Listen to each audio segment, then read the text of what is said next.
yi di dem Europe ñii di dem ay Suisse ak ay Allemagne man dama teg réewum tubaab yëpp di dem ay Afghanistan ay Israël ay Iran Irak teere Tanzanie.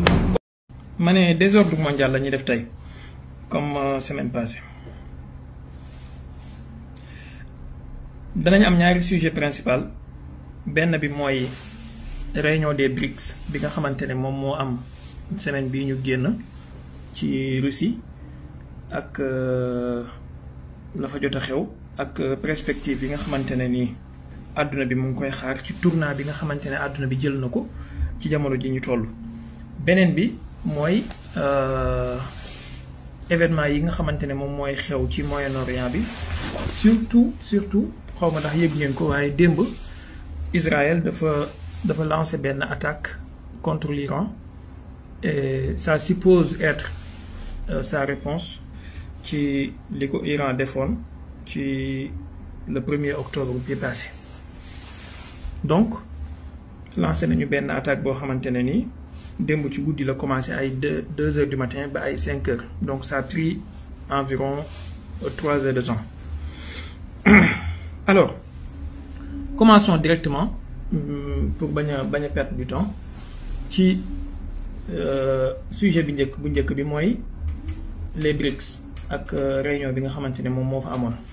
xam ngeen les BRICS mooy dajaloowu état yooyu nga xamante ne jamono ji ñoom ñoo formé wu et pratiquement ils sont devenus benn genre je veux pas dire un monde parallèle mais benn genre alternatif ci ordre mondial bi nga xamante ne ni moom moo fi nekkoon depuis l'après-guerre mondiale wala l'après-deuxième guerre mondiale. bu ñu waxee ordre mondial nag ça n'a rien de franc-maçonnerie ça n'a rien d'illuminati wala comme ni ko gars yi di xalaatee ordre mondial en tant que ordre établi boo xamante ne àdduna bi ci lay doxee mooy l'Occident ñoom ñooy jiite ci biir Occident boobu États-Unis ñoom ñooy chef et que institution Bretton Woods yi ak Nations Unies ak voilà comme ni ko gars yi di waxee l'ordre mondial basé sur les règles wala basé sur des règles donc ordre boobu la ñuy wax am na ñoo xamante ne ils ont tendance à ce que bu ñu déggee le mot ordre mondial wala nouvel ordre mondial rek ñu jàpp ne affaire yi franc-maçonnerie la wala affaire yu nangam la c'est loin de là donc ordre mondial bi may wax naan en tout cas mooy ordre mondial ba léegi nga xamante ne mooy ni àdduna bi tëddee diggante bi guerre mondiale bi jeexee ak léegi. alors à partir de 2009. les BRICS créé wu nañ je vais pas vous faire l'historique mën ngeen ko rechercher ci internet bi mais li ci am solo mooy daaw dañoo def benn élargissement boo xamante ne dañu jël 6 pays yooyu noonu mooy Arabie Saoudite Argentine ak Égypte ak Éthiopie ak Iran ak Émirats arabes unis moom la ñuy wax les Émirats. mais ci biir 6 pays yooyu noonu dafa am ñaar ñoo xamante ne ni kenn ki moom dafa renoncer muy Argentine avec seen président bu bees bi ñu fal dafa renoncer ci intégrer les BRICS donc ils sont 5 ci 5 yi tamit mu am kenn koo xamante ne ni ba léegi moom ratifié wul participation maanaam waxul waaw waxul déet te moom mooy Arabie Saoudite bu Mohammed Ben Salman. bon peut-être mën nañu jàngat la pourquoi man am na ci sama une petite idée bu ma ci am mais yeneen 4 yi des muy Iran Égypte Éthiopie ak Émirats ñoom ñëpp ratifié nañ et que seen participation ak seen membership c'est entier léegi et effectif donc ils sont devenus les BRICS plus yooyu noonu soo jëlee seen nombre ils sont pratiquement je dis bien la moitié de l'humanité ci wàllu population te boo jëlee seen part ci PIB mondial bi actuellement dépassé nañu paaru les pays du G7 les pays du G7 mooy pays yooyu noonu tuddee woon seen bopp les pays les plus industrialisés du monde nga xamante ne bu njëkk ba G8 la woon avec Russie mais à partir de 2014 bi événement Crimée yi xewee dañu dañu suspendre Russie après ils sont devenus les G7 mooy États-Unis France Allemagne Italie Angleterre Japon ak Canada voilà donc les pays du G7 daanaka ñoom ñoo coiffé woon adduna bi économiquement mais léegi les pays du BRICS dépassé nañ leen ci wàllu PIB. alors ginnaaw élargissement boobu pour rapidement sommet bi waroon na am ci semaine bi du 22 au 24 octobre bokk na ci question yi mu waroon a traité pas question élargissement parce qu'il y a énormément de pays yu bindu pour dugg et man j'avais dit que semaine passée sax laa ko fi wax dëgg yàlla j'avais mal perçu le fait que Sénégal deful effort pour que ñu invité ko foofu surtout ak suñu président bu bees bi ça aurait été vraiment benn opération diplomatique bu extraordinaire malheureusement man xaw ma lu tax nag sincèrement parce que je suis pas dans les secrets diplomatiques de notre État mais gis naa ne waxoon naa ne dafa mel ni Afrique Sassou Nguesso lañ ci invité apparemment je me suis trompé parce que du Sassou Nguesso kese ndax même le président mauritanien je l'ai vu gis naa sa présence foofu et que même il a pris la parole ci seen table ronde bi donc encore une fois ça a suscité mon inquiétude parce que man je peux pas concevoir la Mauritanie soit invitée et que Sénégal ak li muy représenté parce que man wax dëgg yàlla quoi qu'on puisse dire Sénégal moo ma gënal ci réewu Afrique yi voilà Sénégal moo ma gënal ci réewu àdduna bi Sénégal laa am Sénégal bu ma sañoon lépp lu baax Sénégal moo koy gën a mérité mboolem dëkkandoom yi donc mënuma concevoir le fait que Mauritanie bi ñu dendal Sénégal ñu invité ko te invité wuñu Sénégal wax dëgg yàlla te jàpp naa ne Sénégal avenir am moo gën a prometteur moo gën a rassurant moo gën a stratégique que avenir suñu dëkkandoo yi lii sama gëm-gëm la surtout ak suñu président bu bees bi ñu fal mais gis naa fa président mauritanien bi de toute façon et gis naa fa Sassou Nguesso et il y avait d'autres chefs de gouvernement aussi yoo xamante ne yenn ak ay ministres des affaires étrangères ñu teewaloon seen dëkk en tout daal il y avait environ 36 pays yoo xamante ne ñoom ñoo fa teewoon voilà donc pour les occidentaux ñi ñu doon wax naan Poutine est isolé la Russie est isolée bon je veux bien croire comment un pays isolé se retrouve avec presque la moitié de l'humanité en termes de population parce que boo jëlee Inde ak Chine ak Brésil ak Russie bon mettons Russie à part nga jël Inde ak Chine rek yaa ngi ci 3 milliards de personnes boo ci boolee Brésil ak Éthiopie ak Égypte ak Éthiopie rek daanaka 200 millions yu teg presque 300 millions boo ci boolee Brésil yaa ngi ci presque 500 millions de personnes je veux bien croire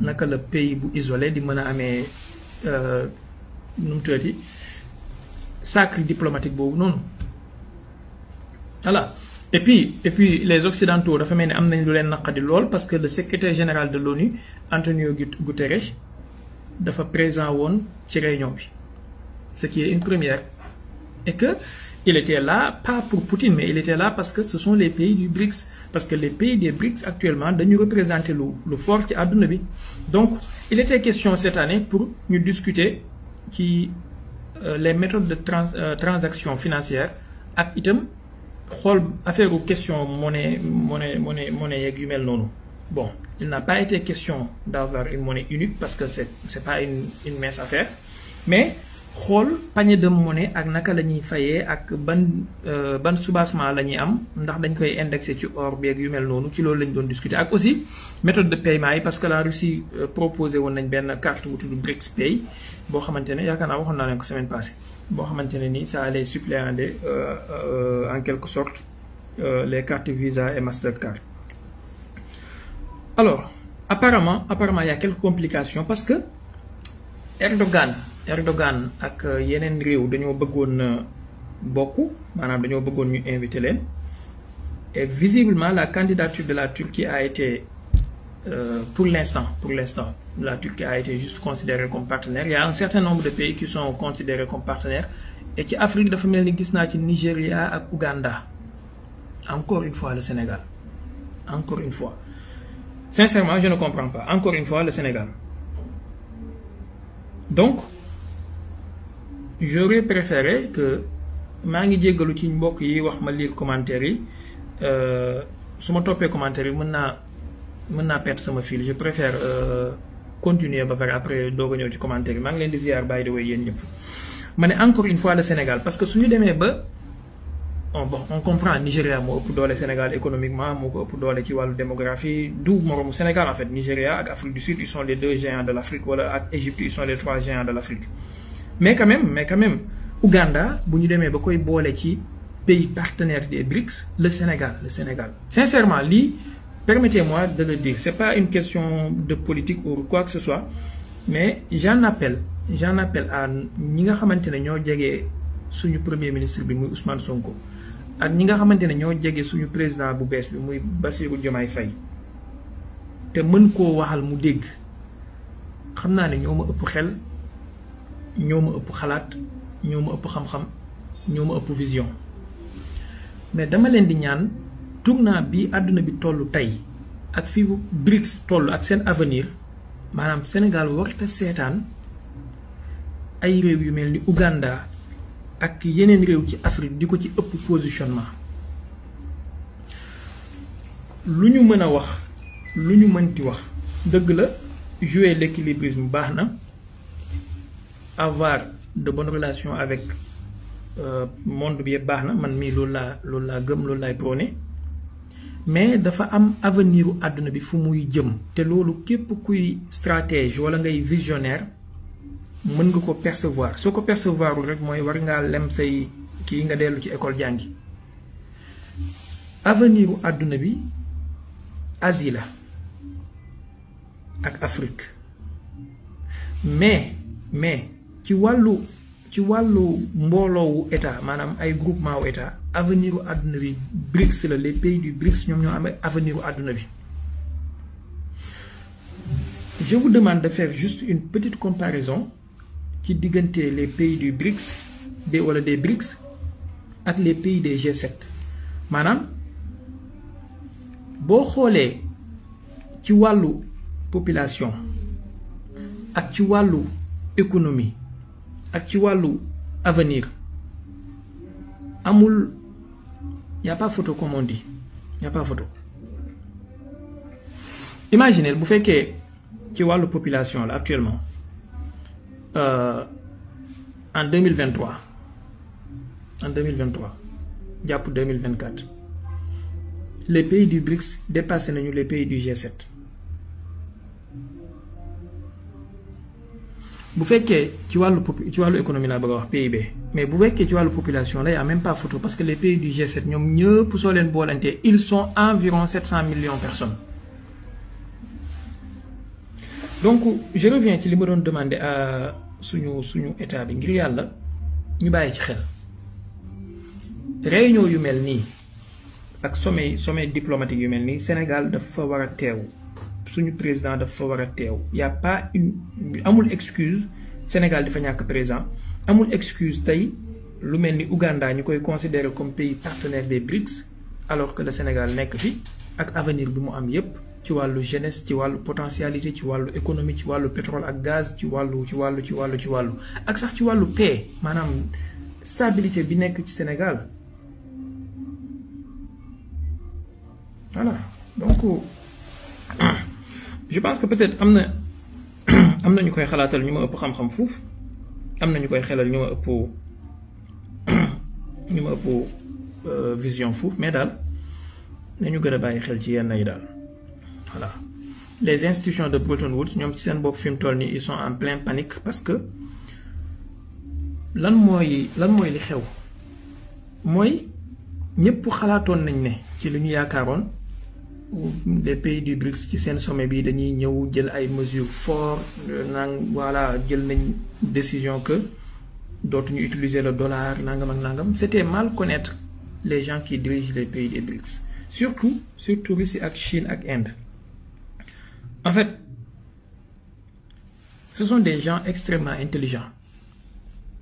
Te xam nañu ne système àdduna bi surtout système financier bi qui est basé sur le dollar su amee benn genre collapse maanaam su amee benn genre rupture brusque du arranger kenn, ils seront tous perdants, tous autant qu'ils sont.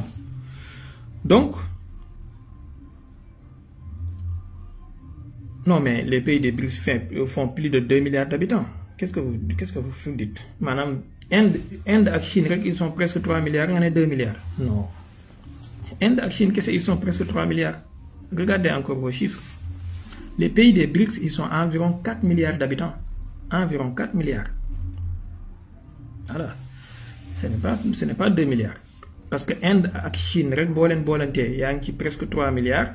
Et puis, si les Russes sont 145 ou 146 millions, Brésil 200 et quelques millions, Iran 90 millions, Égypte 100 et quelques millions, Éthiopie 100 et quelques millions. Non, mais regardez encore vos chiffres. Excusez-moi s'il vous plaît, je ne veux pas trop regarder les commentaires parce que ça me fait perdre mon fil. Anyway, de toute façon, ils sont des gens tellement intelligents. Ils sont venus dire, surtout pour la conférence de presse Poutine bi, ils ont dit que nous avons un problème avec les Occidentaux, avons un problème avec le système mondial qui nous que ça soit beaucoup plus équitable et que les gens soient beaucoup plus raisonnables et puis voilà, kenn ku nek la mu mérité mu jox ko. Bu len faté ni jamono bi DSK muy Dominique Strauss-Kahn bi mu nekkee directeur général FMI dafa bëggoon manam il avait proposé à ce que Chine ak Inde ñu jox leen beaucoup plus de place qu'ils méritent comme li ñuy peser ci économie mondiale. Et moment bi muy jéem lolu les Américains ont dit ñett lolu du fi amé. Bon, par la suite ñu créer ko je sais pas ndax deug la am du deug Allahu alam problème bi mo am ak Nafissatou Diallo et tout. Donc, les Occidentaux ont toujours refusé à ce que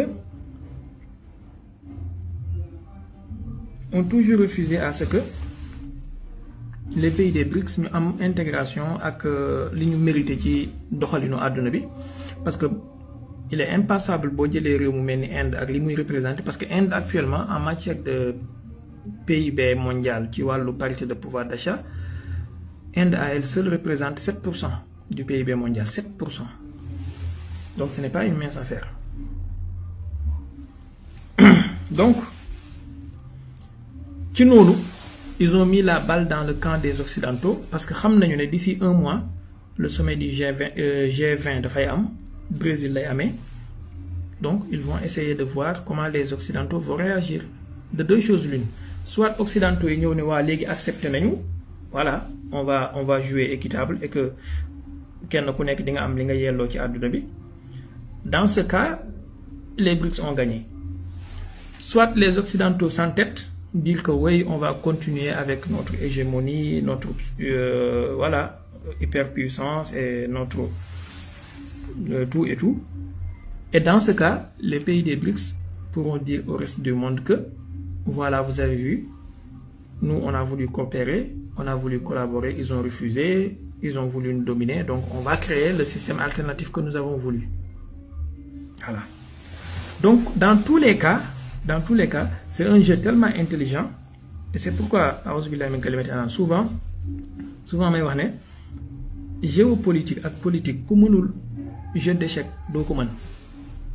Donc, dans tous les cas, les pays des BRICS vont gagner. Dans tous les cas. Voilà. Maintenant, le cas de l'Arabie Saoudite, c'est beaucoup plus compliqué parce que l'Arabie Saoudite essaye de jouer entre deux équilibres, les Américains et les pays des BRICS. Je pense que c'est un cas qui doit être étudié de façon à part. Ndax amna ay problèmes yu bari yo xamantene ni xeyna mom mo len téré ratifier sen participation ba légui. On a vu que Erdogan était invité. Mais l'ironie de l'histoire moy xawma ndax c'est xawma ndax top ngeen kii bi nu teuti information bi. L'ironie de l'histoire moy jour bi Erdogan wàccee Russie ci jour bobu lañu am ben attaque terroriste ci Turquie. Donc c'est comme un message qui lui a été envoyé que voilà, on ne peut pas te laisser rejoindre l'autre camp. Surtout que la Turquie, depuis les années 80, pour les années 2000, elle a toujours voulu dugg ci Union européenne. Les Européens ont toujours nargué la Turquie. Donc maintenant, l'Union européenne, ce n'est plus promoteur et tout, bëgg na dugg ci benen ensemble, commencé nañ ko créer les problèmes. Mais de toute façon, Erdogan, c'est quelqu'un de très qui. Vraiment, je considère souvent ses positions et ses prises de position comme totalement hypocrites. Lui, ça n'engage que moi, mais je considère que c'est totalement hypocrite. Parce que comme je l'ai dit dans l'affaire Palestine, Erdogan a une doole, une taille critique, une économie, une force armée pour tenir tête Israël, et il ne fait absolument rien du tout, à part les déclarations. Il ne fait absolument rien du tout. Donc, tout ceci, voilà, vous allez comprendre que le gars il est en train de jouer à autre chose.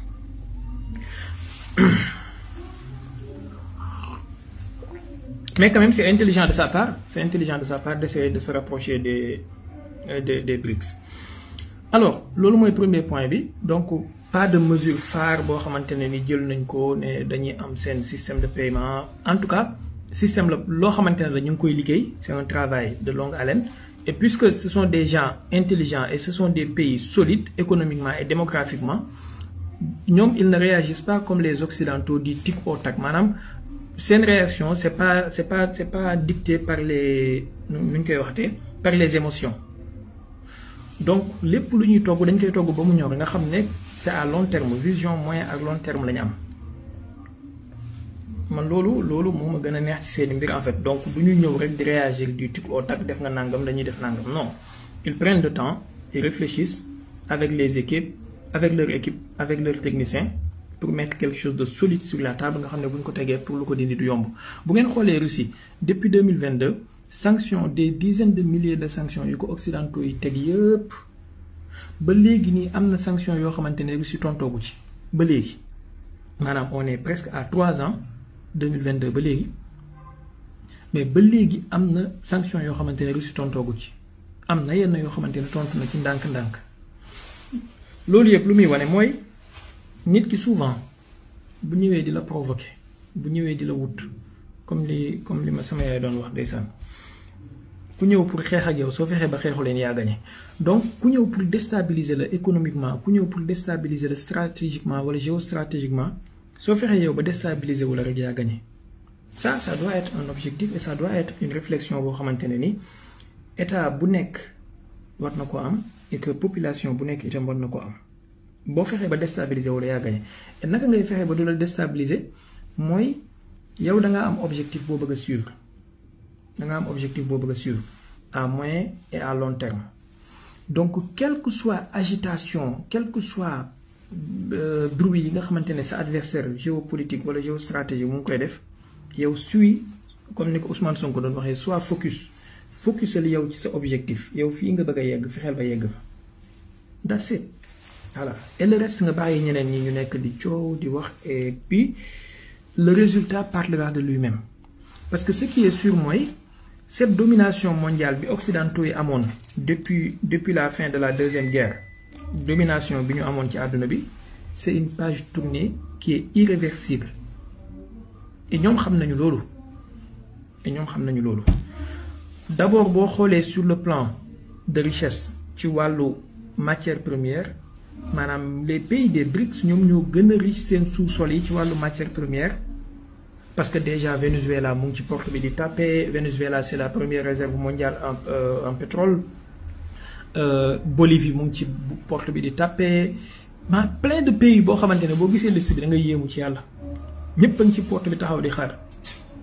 Bon maintenant nag c'est un groupe de pays boo xamante ne ils pourront pas prendre les gens comme ça rek ku ñëw ñu ne la nañ la jël bu boobaa seen dynamique dina yàqu. Il faut ñu calibrer kenn ku nekk lan moo tax ñu koy jël ak yan paramètres la ñuy xool pour mën a accepter candidature tel ou tel pays.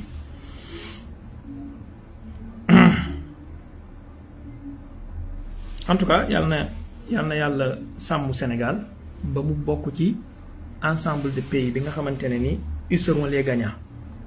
parce que àdduna bi ci bascule boo xamante ne la jëm mais loolu yëpp nag tout en gardant notre souveraineté c'est extrêmement important garder sa souveraineté garder sa dignité maanaam bul jugee ci benn colonisation dem ci beneen colonisation ak loo mënti def ak foo mënti bokk et c'est là où les BRICS sont intéressants c'est-à-dire l'ordre mondial bi nekk sous la domination américaine il y a un chef c'est hiérarchisé il y a un chef qui est là qui donne des ordres et que tout le monde suit moo xam ci OTAN moo xam ci Union européenne moo xam ci les pays de l'OCDE. Quand les États-Unis regardent quelque part, tout le monde sera obligé de regarder de ce même côté-là. Lolo, même nous ko xam nañu ko. Mais par exemple, dans les BRICS, c'est beaucoup plus je dirais pas, c'est beaucoup plus démocratique en fait. C'est-à-dire, la Chine du jox ordre à Inde, l'Inde du jox ordre Russie, Russie du jox ordre Brésil, Brésil du jox ordre Iran, Iran du jox ordre Égypte, Égypte du jox ordre Éthiopie, Éthiopie du jox ordre Émirats. Donc kenn Émirats du jox ordre Afrique du Sud. Donc kenn ku nekk dañuy xool lan mooy seen intérêt. Maanaam c'est selon les intérêts. Et malgré les divergences yi ñu am ci seen biir, par exemple diggante Inde ak Chine am nañu ay divergences ci wàllu territoire, surtout ci seen frontière Himalaya yi. J'ai vu que ñu ngi koy waaj a régler en tout cas parce que boo xoolee déclaration bi premier ministre indien bi def. Ça sous-entend que ñu ngi koy waaj a lijjanti boo xoolee diggante Égypte ak Éthiopie am nañu ay quelques problèmes Iran bu Arabie Saoudite duggee Iran ak Arabie Saoudite am nañu ay problèmes mais néanmoins malgré seen divergence yooyu noonu yëpp fexe nañu ba dajaloo ci li leen di kenn ku nekk sa intérêt fu mu nekk. Voilà donc c'est pas très hiérarchisé nga xam ne benn puissance économique wala militaire wala politique moom moo naan xool leen fii ñëpp xool fa. Et puis c'est beaucoup plus équilibré parce que kenn ku nekk dafa am fu mu fooree foofu dans les BRICS kenn ku nekk dafa am fu mu fooree. Par exemple la Chine moom moo gën a fort économiquement ci groupe bi kenn du comparer économie chinoise ak économie russe par exemple kenn du comparer économie indienne ak économie iranienne. La Chine moo gën a puissante topp ci Inde mais bu fekkee ci wàllu militaire la ak ci wàllu politique ak ci wàllu géopolitique la Russie moom moo gën a puissant parce que tey jii américains yi bien vrai que Chine moom mooy seen menace numéro 1 à long terme mais géostratégiquement Russie moom mooy menace bi gën a présente boo xamante ne mën na leen a détruire voilà donc sur le plan militaire technologie militaire politique et géostratégique ak peut-être même diplomatique la Russie moom moo gën a taxaw ils ont des arguments à faire valoir voilà mais sur le plan économique sur le plan démographique sur le plan et autres plans tous les autres pays dépassent la Russie largement.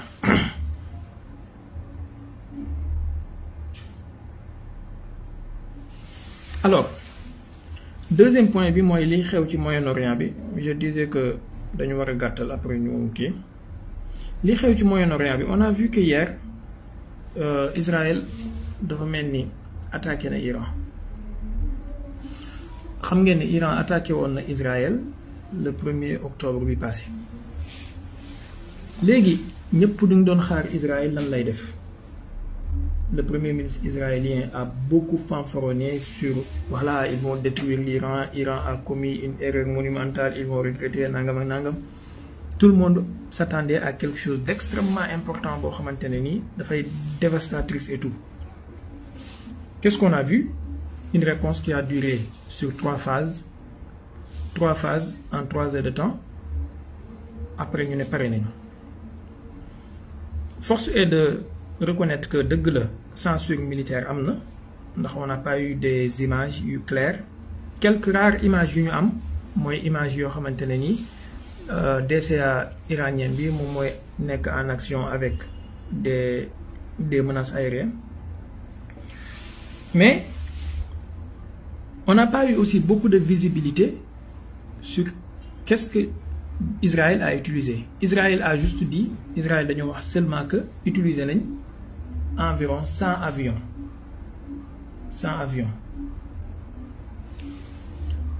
Alors quels sont les types de missiles qu'ils ont utilisés, quels sont les types de vecteurs qu'ils ont utilisés, ndax c'est des missiles Air-LoRa, ndax c'est des drones armés, voilà. Pas de clarification sur ce point-là. Contrairement à Iran ñom biñuy attaqué ci 1er octobre passé, ñepp xam nañ né Iran da fay utiliser ay missiles balistiques de type tel ak de type tel. Manam amna sax ay spécifications ci nombre de missiles bi 180 missiles, 200 missiles, ñenn ñi naan 300, ñenn ñi naan 400 missiles, en tout cas des centaines de missiles. Et puis xam nañu turu missiles yi ñu utiliser sax ak seen spécificité. Par exemple utiliser nañu Khaybar Shaken 2, utiliser nañu missile Imad, utiliser nañu nangam. Donc c'était beaucoup plus transparent et beaucoup plus lisible que l'Israël def démb. Je ne sais pas si vous comprenez véritablement li may wax. Alors, et ce qu'on a vu aussi, moi, Israël n'a attaqué environ 20 sites militaires. Et 20 sites yoyu nonu amul spécification qui yan cible. Ndax c'est des cibles qui ay batteries de missiles anti-aériennes lañ doon détruire, ndax ay garnison militaire wala ay camp militaire wala ay ki lañ doon détruire. En tout cas, waxuñu lu leer. Ci suba si dal génné nañ ben communiqué wax né way attaqué nañu ben usine de fabrication de missiles, ce qui est probablement faux. Ndax lan usine yi fabriquer missiles balistiques iraniens yi ñom ñep ils sont souterrains, en fait, voilà, sous les montagnes même. Donc impossible ci attaque bi ñu gis dembu mu cibler ay usine de fabrication de missiles balistiques. Amna aussi benen communiqué bu ñu wax né wala ay information yu génn wax né attaqué nañu ay installations de missiles balistiques iraniennes, ce qui est aussi probablement faux parce que les installations de missiles balistiques iraniennes, la majeure partie, en tout cas ci li ñu jot xam moy ils sont mobiles. Ils sont mobiles en fait. C'est-à-dire qu'il y a des tracteurs mobiles ils se déplacent.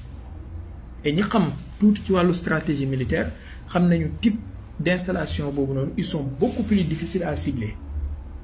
Et lolu sax motax entre parenthèses la Russie a une avance géostratégique sur le plan militaire que les autres puissances nucléaires par exemple. Parce que la Russie, en plus d'avoir des silos à missiles, en plus d'avoir des sous-marins et des avions, mais aussi de femmes ay missiles yo xamantene ni sur des tracteurs, madame, sur des camions lañ koy ki. Par exemple comme les missiles de Yars, les Topol M, ils sont sur des camions militaires, donc ils se déplacent. C'est beaucoup plus difficile de les cibler. Nga xamne tay ji même si bu guerre naron na am yalla téré adversaire bi bu cibler sen silo à missiles détruire ko, ñom ils auront de quoi répondre parce que mis à part sen avion et sen sous-marin yi sen camion yi nga xamantene ñoy ki bombe yi ñu ngi fi. Donc les Iraniens sen missiles balistiques ils sont tractés sur des camions. Donc c'est probablement faux que Israël soit arrivé à détruire des installations de missiles balistiques. Sincèrement, je ne vois pas clairement qu'est-ce qu'ils veulent dire en fait. Peut-être aussi, ils ont détruit usine de fabrication des sous-ensembles. Peut-être ils ont ciblé, pas détruit, mais ciblé usine de fabrication des drones. Mais, waxuñu ci nombre de vecteurs yi ñu utiliser, ñaata missile lañu utiliser waxuñu ko, nénañu rek 100 avions la. On est d'accord? Ñom ñoko wax, nañ leen gëm sur parole.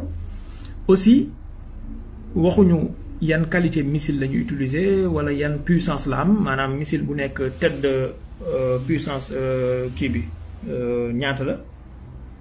Waxuñu lolu yépp. Bref, c'était quelque chose de vraiment très flou. Après, tu as juste l'impression que ces gens-là l'ont fait juste pour se sauver la face. Tout court.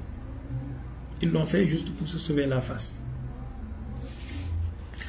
Malgré cette fanfaronnade de def yépp. Maintenant, trajectoire bi xam nga semaine yu ñu génn am na ko mbokk ba fi doon laaj pourquoi Israël tarde à répondre. Ma bokk na ci li ma ko tontoon que ne problème logistique bokk na ci. Maintenant Israël am na lu mu démontrer loo xamante ne quand même il faut ñu nangul leen ko. mooy li ñu def démb c'est un message clair envoyé à l'Iran pour wan leen ne bis bu ñu leen bëggee bombarder nucléairement am nañu possibilité def ko maanaam tey ji Israël su bëggoon a bombarder Iran nucléairement avec des armes nucléaires tactiques am na possibilité bu mu ko defee. Ça quand même ça a été un message très bien envoyé et très bien perçu je pense. ndax lan ñaari trajectoire lañu amoon yoo xamante ne moo gën a yomb pour ñu atteindre Iran avec des avions parce qu'ils n'ont pas utilisé des missiles balistiques envoyés depuis Israël contrairement ak li Iran def nga xam ne ci seen territoire la ñuy envoyé ay missiles balistiques yi ils volent à des centaines voire des milliers de kilomètres pour atteindre Israël et diggante bi le monde entier est au courant. ñoom ce qu'ils ont fait mooy ils ont utilisé des vecteurs aériens maanaam des avions de combat des bombardiers surtout des F-16 et des F-15 am na ñuy wax ay F-35 leeruma mais bu dee da nga utiliser avion ñaari trajectoire yu gàtt nga am benn bi mooy nga jéggi Arabie Saoudite bon ginnaaw boo jéggee Jordanie ba pare muy Urdun nga jéggi Urdun jéggi Arabie Saoudite jéggi Bahreïn dal Iran loolu mooy trajectoire bi gën a gàtt. beneen bi mooy nga jaar ci kaw maanaam nga jaar ci Syrie jéggi Irak après dal Iran c'est beaucoup plus long c'est beaucoup plus compliqué mais dafa mel ni ci li ma jàpp mën naa ma ju peut-être loolu la boobu la israéliens yi utiliser peut-être chemin boobu la israéliens yi utiliser. Pourquoi ndax Iran envoyé woon na message bu clair ci les pays de la région que ne leen bépp réew moo xamante ne ni ubbi na espace aérien am surtout réew yi nga xamante ne ils sont en connivence avec les États-Unis Arabie Saoudite gis nañ seen ministre iranien des affaires étrangères bi def na ay tournée dem na Arabie Saoudite dem na Jordanie dem na Égypte dem na Émirats dem na Qatar. Il a envoyé un message très clair que ne leen bépp réew moo xamante ni ubbi na espace aérien am Israël wala Amérique ñu utiliser ko attaqué ñu suñu représailles du la jéggi donc te ñooñu ay Arabie Saoudite ak ay Émirats ak ay Qatar ak ay Urdun loo leen mënti waxal am nañ ay batterie de missiles anti-aériennes yoo xamante ne ni c'est de fabrication occidentale. Maintenant la Syrie la Syrie et l'Irak étant des pays tellement affaiblis peut-être les avions israéliens en toute impunité mën nañu emprunter chemin boobu noonu en violation flagrante de leur souveraineté et de leur de leur espace aérien te xam nañ ne Israël wax dëgg yàlla def violation ay souveraineté wala espace aérien wa ay voisins am comme naan ndox la mel ci moom. Donc peut-être espace aérien boobu la ñuy utiliser parce que ce que les Iraniens li Iraniens yi wax mooy amul benn avion bu pénétrer ñoom seen espace aérien wu réew. Et ça peut être vrai je dis bien ça peut être vrai ndax bokk na ci li israéliens yi gënoon na ragal te doon ko moytu mooy quelle que soit ampleur attaque bi ñu def tey jii si les Iraniens parvenaient à descendre un avion ne serait-ce qu'un seul avion wala un seul drone bu visible ça serait une défaite chaotique et catastrophique pour Israël catastrophique. Donc peut-être utiliser nañ espace aérien wu Irak ak Syrie nga xam ne boo ñëwee ba biir Irak mën nga positionné wu quelque part sans pour autant nga dugg ci espace aérien wu iranien bi boo amee ay missiles longue portée mën nga ko cibler et que le boulot est fait. Peut-être ça. Encore une fois ça reste sur des suppositions parce qu'on n'a pas vraiment de visibilité claire sur ce que les Israéliens ont fait. En tout cas ce qu'on sait mooy jamono ji nëbb yenn affaires yi lu jafe la ndax y a les téléphones y a les témoins ku nekk am na caméra ci sa poche et puis on n'a pas vu de grande destruction ci biir Iran. Les citoyens ont filmé surtout ñu ne boo nekkee Telegram ak Twitter tu vois plein de vidéos yuy circuler donc pas de panique en tout cas par rapport ak li ñu gisoon ci 1er octobre bi Iran di attaqué nga xam ne c'était vraiment une pluie de missiles quoi. Ceci étant, Iran comprendre que ne Israël su ko bëggoon a bombarder nucléairement mën na ko def mais Israël aussi ñaari affaire moo mën a am soit dañu montrer pondération ak modération ci seen réponse ndax am lu ñuy ragal te loolu wax dëgg yàlla li arabe yi di wax astabridu zalik maanaam je vois très mal ça surtout boo xamee les fous fanatiques yi gèrent Israël actuellement. Soit ils ont eu en face d'eux une Iran très défensive et forte en défense maanaam Iran bu am ay défense aérienne yu efficace surtout boo xamee bu ñu xamee ne Russie aidé na Iran avec des systèmes S-400 récemment aidé na Iran aussi surtout ci wàllu guerre électronique am na ay systèmes yu très sophistiqués yu fa les Russes installés mais aussi Russie mu ngi aider Iran ci wàllu renseignement militaire wàllu renseignement satellitaire donc il n'est pas impossible, je dis bien il n'est pas impossible que les Russes souffrent à l'Iran yenn cibles yi nga xamante ne ni israéliens yi naroon nañ ko cibler et que les Iraniens préparent leur défense en conséquence mais aussi la DCA iranienne a été efficace peut-être ça parce que ku dégg ni iraniens yi daan waxee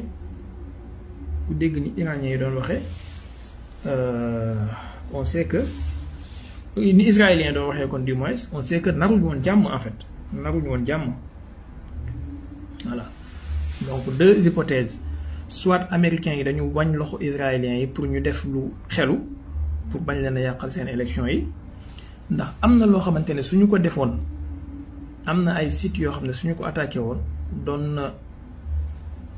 na déséquilibrer économie mondiale bi en grande partie te loolu doon na am répercussion ci élection américaine bi par A plus B donc certainement wala probablement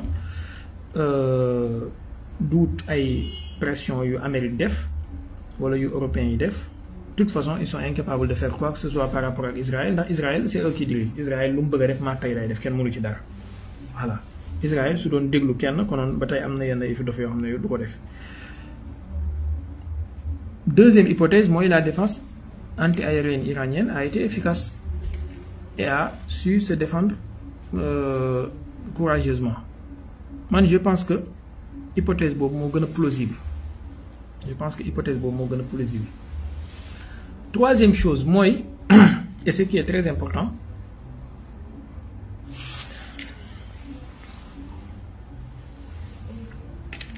mooy les Israéliens sont trop limités en fait ils ont beaucoup de limites sur le plan conventionnel ci def une réponse bu appropriée comme bi leen Iran def sur le plan conventionnel je dis bien c'est-à-dire Israël mën na def tapis de bombe comme ni muy def Gaza ak ni muy def Liban sànni ay bombe de nangamu tonne ay nangam loolu ils peuvent le faire avec des bombes mais avec des missiles ils sont beaucoup plus limités sur ce plan-là avec des missiles balistiques lancés par avion avec des missiles de croisière lancés par avion yu mel noonu ils sont beaucoup plus limités sur ce plan-là donc li ñu bëggoon def dëgg mënuñu ko def bu ñu amul ndimbalu américains yi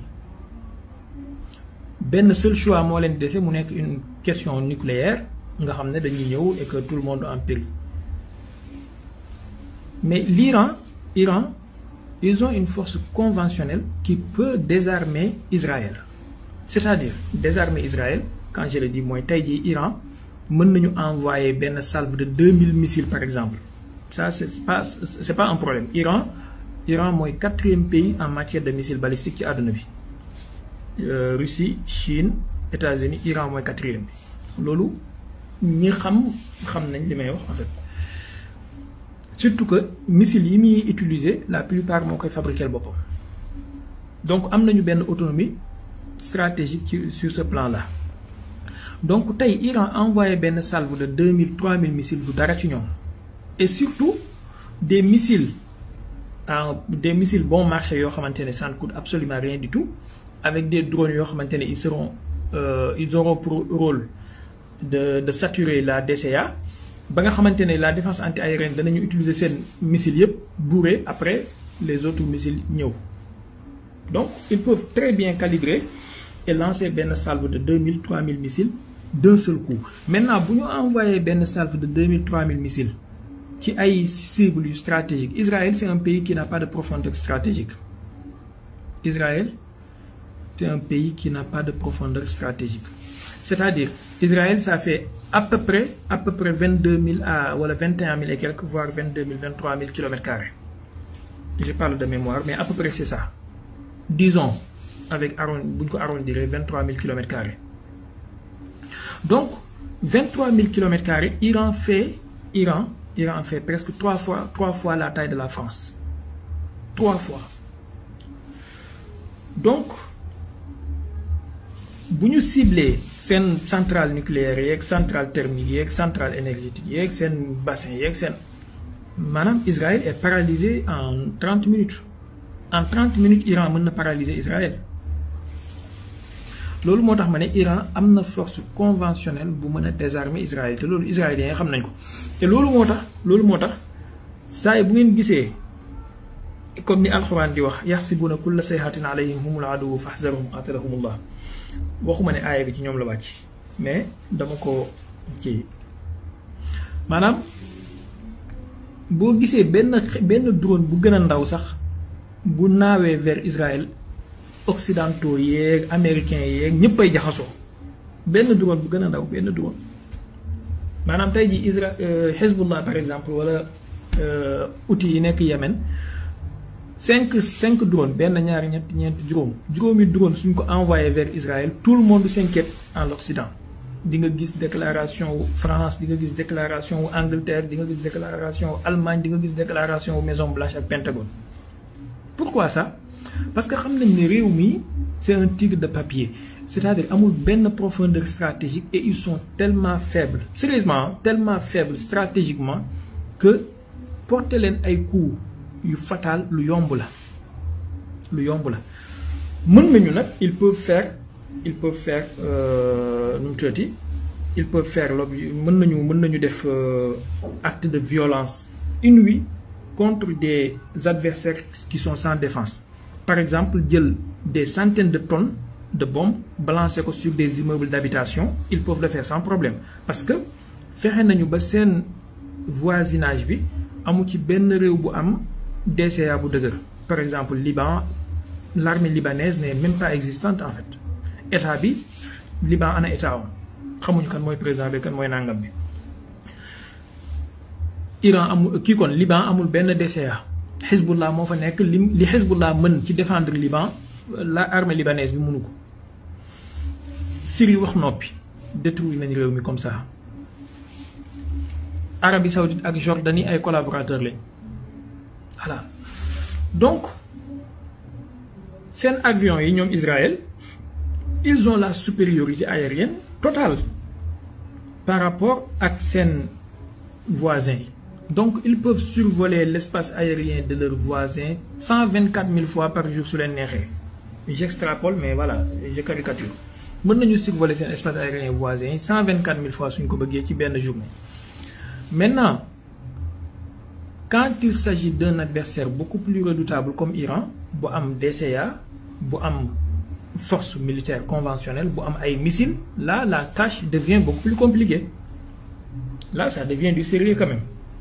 C'est-à-dire c'est comme la Russie ak les occidentaux ci li xew Ukraine maanaam jamono bi Turquie di jaay drone Bayraktar yi ñu koy utiliser contre Arménie wala Azerbaïdjan nga gis efficacité bi redoutable.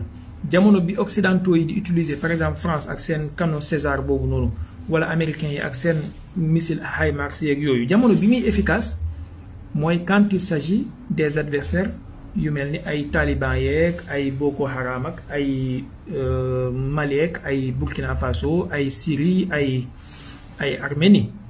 Mais quand tu as en face de toi une puissance comme la Russie avec tout ce qu'elle a comme force armée, là il n'y a pas d'arme magique en fait. da ngay indi benn HIMARS mën na def dégâts 10 jours 5 jours 15 jours mais dans 2-3 semaines les Russes trouvent des contre-mesures soit électroniques wala physiques voilà da ngay indi ay canon César les Russes trouvent des contre-mesures wala ñu capturer ko dañ def rétro-ingénierie d'accord da ngay dem indi ay Starlink des Russes trouvent des moyens de brouiller les signaux. Donc quand tu es en face de toi une force comme la Russie ça devient beaucoup plus compliqué et naka noonu itamit boo amee en face de toi ay rebelles wala ay groupuscules yu mel ni ay Hamas wala ay groupe de résistance yu mel ni ay Hezbollah mën nga def lu la neex mën nga ñëw balancer des tonnes de bombes ci kaw immeuble Hassan Nasrallah yi rey ko mën nga dem balancer ay tonnes de bombes ci kaw immeuble ay civils ay hôpitaux ay écoles def lu la neex mais boo amee adversaire bu mel ni Iran mu mën la envoyer 200 missiles d'un coup mën la su ko neexee mu envoyer le 3000 missiles te espace iranien bi nekk espace boo xamante ne c'est montagneux am ay tunnels yoo xamante ne ak ay daanaka ay villes souterraines yoo xamante ne yëpp ay missiles la ak ay drones là ça devient du sérieux voilà là ça devient du sérieux donc du doon un jeu d'enfant boo xamante ne da ngay ñëw def lu la neex loolu moo tax ils ont eu beaucoup de complications et beneen question mooy est-ce que Iran n'est pas déjà nucléaire? Ça aussi c'est une question boo xamante ne on a tendance à l'élucider, on a tendance à l'oublier souvent, à l'écarter, mais est-ce que Iran n'est pas déjà nucléaire? Sérieusement, parce que regardez, au mois d'avril, l'Iran a attaqué une puissance nucléaire qui est Israël, avec des salves de missiles. D'accord? Attaque directe. Nga xamantene amul benn réew état depuis 1973 en tout cas bu ko def Israël. Depuis la guerre bi mu amoon ak arab yi. Salve de missiles. Israël bi ñu jógee di répondre qu'est-ce qu'ils ont fait ci mois d'avril? Ils sont allés frapper benn champ boo xamante ne ni ay baykat ñoo fa nekkoon soi-disant ne dañuy dem attaquer benn batterie de système anti-aérien S-300 avec drone quadrupède. C'est tout comme réponse. Ci 2024 bi je me rappelle plus ndax ci mois de mai la wala mois de juin Iran a eu benn attaque boo xamante ne non je pense côté janvier la si je me trompe côté janvier la parce que jamono anniversaire de décès wu Qasem Soleimani la mu amoon ay gars yu demoon ci côté bàmmeelam bi doon fa ziar mu amoon benn attentat bu fa am ñu rey fa ay dizaines de personnes ñi nga xamante ne ñoo defoon attentat boobu noonu ils l'ont revendiqué et benn groupe bu bokk ci Baloutchistan yi la xaw ma ñu nekk ci Pakistan. Écoutez bien, Iran a envoyé des missiles balistiques sur Pakistan. Pakistan qui est une puissance nucléaire, elle aussi. Bon, de retour, Pakistan aussi a ciblé quelques sites qui Iran, mais ça s'est limité là. Après Ibrahim Raïsi dem na Pakistan, après ils se sont compris mourir. Ça s'est limité là. Au mois d'octobre 2024, le 1er octobre, Iran a envoyé presque 200 bombes, 200 missiles balistiques sur Israël. Et en réponse, qu'est-ce qu'on a eu hier? C'est ce qu'on a vu. Ce qu'on a eu, moi, c'est ce qu'on a vu hier.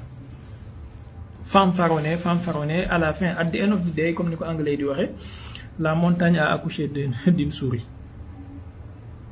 Voilà. Maintenant, la question sérieuse se pose, est-ce que l'Iran n'est pas déjà nucléaire alors? Parce que si elle n'était pas, bu dee Iran nekkul woon déjà nucléaire, lan moo ko may fitu muy def lii nii maanaam bombarder avec des missiles des puissances nucléaires et en retour ñooñu bu ñu la ñemee bombarder comme il faut, ils te tapent juste et puis voilà.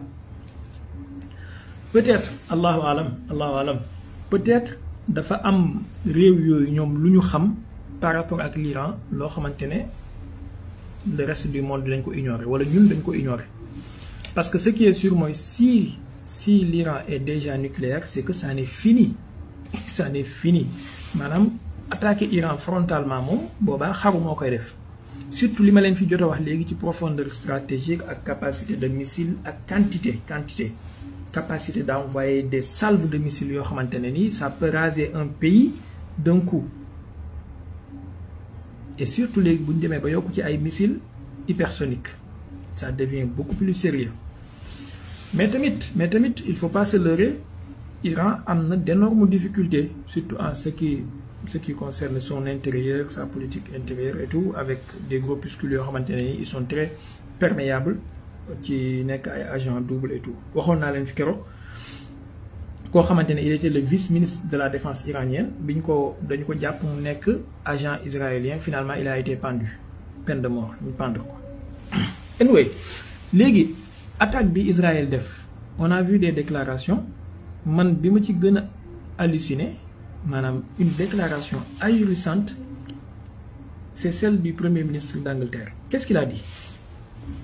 Dafni Israël a frappé l'Iran aujourd'hui démb ci guddi la doon wax et puis mu ne Angleterre se tient fermement aux côtés d'Israël et Israël a le droit de se défendre.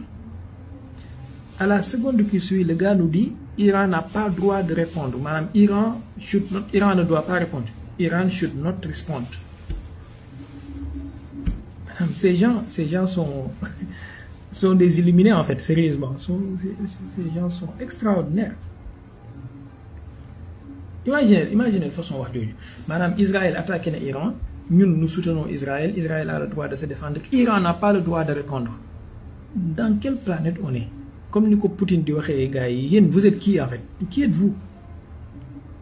Yéen yàlla wala yéen ay yonentu yàlla wala yéen ay malaayka wala yéen ay kan en fait ba am droit attaquer nit ñi te ki ngeen attaquer moom amul droit répondre. Dans quel pays on est? Dans quelle planète on est? Mais wallahi nii la ko waxee dem na ngeen tàppe ko léegi da ngeen ko gis certainement ci canaux d'information yi man Sky News laa ko gis mais da ngeen ko gis certainement. Tàppe leen rek le premier ministre Angleterre sur l'attaque d'Israël.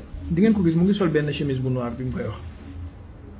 Israel has the right to defend itself. Iran should not respond. C'est ahurissant. C'est ahurissant, sérieusement.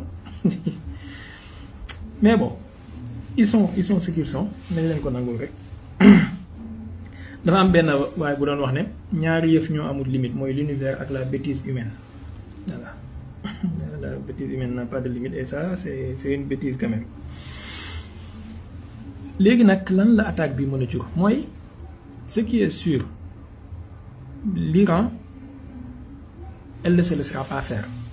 Peut-être mën na bañ a répondre en fait mën na bañ a répondre puisque malgré déclaré nañ ne seen 4 soldats dee nañu ci mais pour l'instant intérêt wu ñëpp à part Israël ak les Cinglés qui dirigent l'Israël intérêt wu ñëpp mooy que les choses se calment, que les choses se calment parce que déflagration wu conflit bi arrangé wul kenn du arrangé kenn ci ñoom te ñoom xam nañu loolu parce que la Russie ak la Chine du ñu seetaan ñu def Iran ni ñu def Syrie wala ni ñu def Irak loolu c'est déjà acté parce que Iran déjà signé na ay accord de coopération stratégique avec la Russie et boo gisee système de défense yi ko Russie fournir mooy Poutine a décidé de défendre Iran. Voilà, quoi qu'il en coûte. Quoi qu'il en coûte. Et puis, actuellement, Chine def na ay manœuvres militaires semaine passée par rapport à Taïwan, simulé ben genre encerclement ou île bi ak isolement ak nangam. Manam xam nañu né occidentaux yi suñu dof lo bané dañuy attaquer Iran, première répercussion bi mi mëna jur mise à part problème économique beeg problème financier bi muy indi ci àdduna bi première répercussion bi mu mën a jur mooy Chine mën na ci profiter teg loxo ci Taïwan et que ça sera un conflit beaucoup plus compliqué bu boobaa ñoom occidentaux yi ñu xam fan la ñuy dem parce que ils auront 3 conflits à la fois Ukraine Israël Iran après Taïwan fan lañ koy waxee Seydina Omar Thiam maa la raw lu bëri na nga def namu naa la trop temps yi kay gëj nañ laa gis ci dara donc fan lañ koy waxee ça sera très compliqué pour eux ils pourront pas gérer ça. But vous voyez que c'est très passionnant et c'est très intéressant en fait l'évolution des choses. Maintenant la Russie et la Chine aideront l'Iran peut-être pas de façon flagrante, mais quand même avec des matériels, parce que déjà dégg naa, je sais pas si c'est confirmé ou pas, dégg naa ñu ne Russie dana jox Iran autorisation mu fabriquer ay Sukhoi 35 sous licence. Bu dee loolu am na, ça sera vraiment révolutionnaire en fait. Ça sera révolutionnaire. On sait les Sukhoi 35, ils sont comparables à F-16 dernière modification américaine, voire même ils sont supérieurs aux F-16 avec quelques spécificités. Donc c'est des avions 4 générations plus. Mais Israël, États-Unis, c'est un soutien inconditionnel, voire indéfini. Ndax ci diggante 6 mois yi ñu weesu rek wax nañu ne américains yi dépensé nañ plus de 35 milliards pour protéger Israël. 35 milliards qui soutien à Israël. Mais de l'autre côté, Israël a d'énormes problèmes avec le Liban. Ndax comme ni ma leen ko waxee woon fii a'uuzu billahi min kalimati ana rey nañu Hassan Nasrallah foogoon nañ ne mbir mi foofu lay yem. Je vous avais dit ici que assassiner des leaders politiques, ça ne résout pas le problème. Ça ne résout pas le problème. Et on voit le résultat. C'est-à-dire, rey nga Hassan Nasrallah depuis 3 semaines. Qu'est-ce que tu as aujourd'hui? En 24 heures, voilà, en 48 heures, Israël a perdu presque 13 soldats, 14 soldats dans le sud Liban. En 24 heures, ils ont eu 61 soldats blessés. Donc, ce qui signifie que le Hezbollah est toujours debout et reprend ses forces. Donc, Hassan Nasrallah, au moins, c'était quelqu'un de modéré, c'était quelqu'un avec qui on peut discuter, c'était quelqu'un qui appréhender, qui compromis avec moi. Il était intelligent et tout. Mais maintenant, tu l'as assassiné. Quelqu'un de beaucoup plus dur que lui, que tu auras devant toi.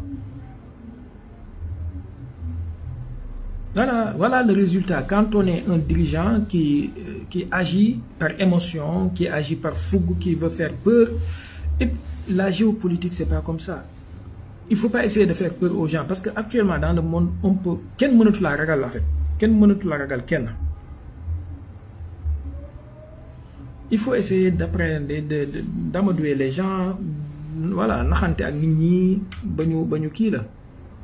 Mais ñëw bëgg jaay nit ñi doole kut da ngay napp ñëpp ñu topp la temps boobu c'est révolu.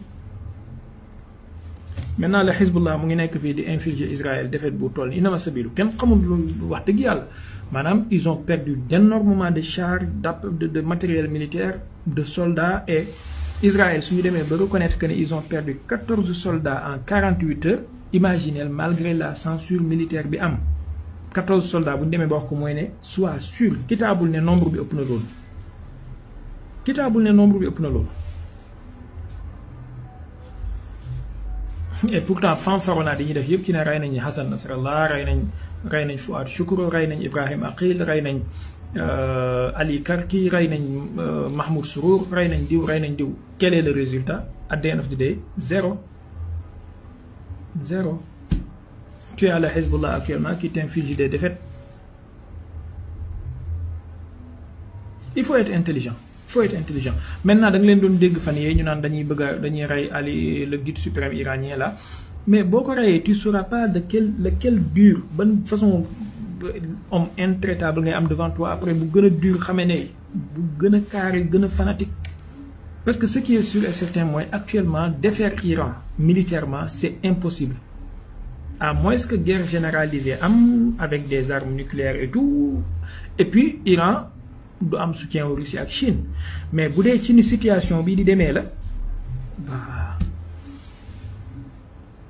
xaw ma ndax suivre ngeen xutba ajjuma bi Khamenei def ajjuma bi topp ci biñ reyee Hassan Nasrallah te mu jiite ajjuma bi xutba bi mu def xaw ma ndax suivre ngeen te mu téye woon Kalachnikov bi ci loxoom bu fekkee suivre ngeen ko aux alentours am na benn oto bu fa nekkoon benn voiture bu fa nekkoon armée d'une arme légère boo xamante ne anti-aérienne la je me rappelle pas du nom de l'arme mais c'est une arme de fabrication chinoise boo xamante ne c'est censé descendre les drones les quadrupèdes ak yu mel noonu kenn mësul xalaat ne Iran am nañu arme boobu noonu maanaam Chine jaay nañ leen arme boobu wala livré nañ leen ko. Et pourtant Israël topp na Chine depuis longtemps pour mu livrer ko arme boobu Chine bañ comprendra qui pourra comprendra qui pourra. Sëñ Jamil Cissé maa ngi lay ziar Cissé bëgg lekk yéen moom ci lekk rek ngeen di wax donc comprendra qui pourra en fait sérieusement arme boo xamante ne arme légère la de défense antiaérienne. Israël topp na ci Iran depuis très longtemps topp na ci Chine kon depuis très longtemps Chine bañ ko koo jaay. On l'a vu ci Iran jour bi Khamenei di def discours am bi qui était là pour protéger les environs. Ce qui veut dire que la Russie et la Chine ne sont pas prêts à lâcher l'Iran. Voilà. Et maintenant,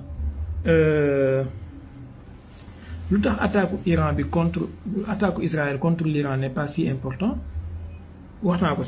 Peut-être Israël a eu en face d'elle ben Iran très puissant qui a la défense antiaérienne. Voilà. Et peut-être aussi ragal nañ représailles parce que Iraniens ils ne jouaient pas. Sincèrement ils ne jouaient pas, ils ne blaguaient pas du tout. Et boo xoolee lu tax américains yi envoyé ay système de défense antiaérienne SAD ñaar nee nañ danañ dolliwaat beneen batterie muy ñaar avec des centaines de soldats au sol pour protéger Israël. Mooy ne Israël moom kenn kese mais en 24 heures gars yi sàkkal ko pexe. En 24 heures, comme ni ko Hassan Nasrallah doon waxee ad'afu min baytil ankabut wala awha min baytil ankabut. Sérieusement parler, c'est passionnant booy xool géopolitiquement comment ça fait. Alors maintenant je voulais parler d'un autre sujet mais je pense que guddee nañ ba pare. Est-ce que duñ ko bàyyi ba semaine prochaine? Mooy les pays arabes ak seen mythisme bi am wala hypocrisie bi ñuy doxal seen diggante ak li nekk di xew ci Palestine mais aussi li nekk di xew diggante Iran ak Israël. C'est extrêmement important la position des pays arabes.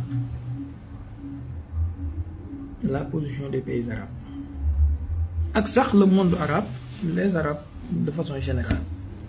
Mais nañu ko bàyyi ba semaine prochaine parce que day yaa guddi na pare te dama war a jàpp. Inch'Allah semaine prochaine ñu ñëwaat ci xëy na d'ici là dañu am quelques développements de plus et puis élection américaine yi 10 jours moo ci des. Attendons de voir. Peut-être Israël dafay xaar ba am président américain bu bees pour mu def deuxième partie parce que ce qui est sûr mooy Israël tant que yaa ngi leen di seetaan ils vont aller beaucoup plus loin. Waxoon naa leen ko fii man dama gëmoon fermement que ne Iran su répondroon très tôt bi ñu reyee Ismaël Haniyeh, Hassan Nasrallah n'aurait pas été assassiné.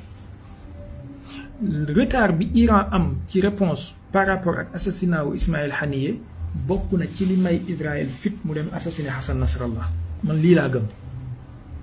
Donc tant que yaa ngi leen di may temps tant que yaa ngi leen di may noy dañuy gën a avancer parce que c'est des gens qui ont un agenda. Seen agenda c'est un agenda messianique. Ils sont des fous fanatiques yoo xamante ne ni les Benigvir, les Smotrich là like Allahul Musta'an.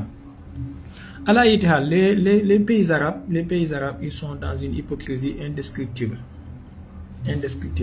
En fait ñoom dañu bëgg sérieusement li ma leen di wax ni ak lu ngeen mënti dégg jàpp naa ne ci li ma jàpp mën naa am ma juum mais jàpp naa ne li mooy dëgg gi te yàlla xam na ni dama leen di topp nag surtout seen kii yu bëree bëri. Pays arabes yi leen gënaloon tey mooy Israël détruire Iran complètement comme ni mu détruire Syrie, détruire Hezbollah complètement comme ni mu anéantir Gaza, détruire Hamas complètement. Parce que naïvement ñoom dañu jàpp ne Iran mooy seen ennemi numéro 1. xamuñu ne seen ennemi bi mooy Israël ak Amérique. Donc ñoom ñëpp xam nga Hassan Nasrallah wax na ko ci benn interview bu mu def xaw ma ndax am nañu ko seetaan ci yéen mu ne Arabie Saoudite en 2006 bi Israël bëggee jeexal guerre bi contre Hezbollah Arabie Saoudite dafa bañoon ne leen continuer leen et eux ils allaient financer la guerre quoi qu'il en coûte pour ñu détruire Hezbollah. Et puis Mohammed bin Salman bi mu nekkee prince héritier ba dem Amérique Hassan Nasrallah mooy wax du man vidéo bi mu ngi ci YouTube mu ne bokk na ci li mu wax Trump mooy dafa bëgg mu éliminer ko Hassan Nasrallah et même si cela doit déclencher une guerre ñoom pare nañ pour financer guerre bi ñoom Arabie Saoudite. Donc voilà des gens yoo xamante ne ni naïvement ils croient que Iran mooy seen ennemi public numéro 1, donc ils doivent tout faire pour aider Israël pour mu débarrasser leen ak Iran. xamuñu ne ukiltu yawma ukila sawrul abyad la maanaam bis bu ñu daanelee Iran ci seen kaw lañ jëm ci seen bos mooy gën a ñaaw. voilà comme ni ko Mohamed Morsi doon waxee laa taqtulu usuuda bilaadikum fa taakulakum kilaabu aadaikum, seen bos mooy gën a ñaaw bu boobaa. tey jii Iran fexe na ba imposer benn équilibre de la terreur ci région bi, maanaam une dissuasion ci région bi face à Israël. am na yoo xamante ne su ko Israël ñemewul a def mooy message bi ko Iran envoyé moo leer. te liir naa sànq ci suba ci Wall Street Journal ak Axios ak yenn journaux yi ñu ne Israël a même envoyé un message à l'Iran avant l'attaque lui disant que du attaquer installation nucléaire yi ni installation pétrolière yi, mais en retour bëggul Iran répondre maanaam daal c'était une attaque juste pour se sauver la face. Je l'ai lu sur Axios et Wall Street Journal ak Reuters ak yooyu. Anyway, permettez-moi que yàlla ma libéré wu. On se capte semaine prochaine incha allahu taala, xëy na mooy gën a neex mooy gën a kii. yàlla nañu yàlla may tal ak fekkee ci barke yonent yàlla Muhammad sallallahu alayhi wa sallam, barke bépp jàmm bu am yërmande yàlla. ñu fanaan jàmm incha allah. Prenez soin de vous et surtout soyez pondérés, modérés, ayez toujours humeur bu neex, bu leen kenn énervé. jàpp leen ni ku ñëw pour énerver leen bu ngeen fexee ba énervé wu leen yéen a gagné. Voilà, toujours dee leen ko bàyyi xel bu leen kenn énervé et que prenez les choses là comme toujours comme benn genre kii rek buy jàll. incha allah yal na yàlla may ñu tawfiq ci zahir ak ci baatin ci barke yonent bi sallallahu alayhi wa sallam. salaamaaleykum wa rahmatullahi wa barakatuh ba samedi ak jàmm incha allah. by the way suba cours dina am suba cours dina am ci 16h jàpp 17h incha allah, mais live désordre mondial bi samedi lay amaat incha allah. salaamaaleykum. gaay di dem Europe ñii di dem ay Suisse ak ay Allemagne, man dama teg réewum tubaab yëpp di dem ay Afghanistan ay Israël ay Iran Irak teere Tanzanie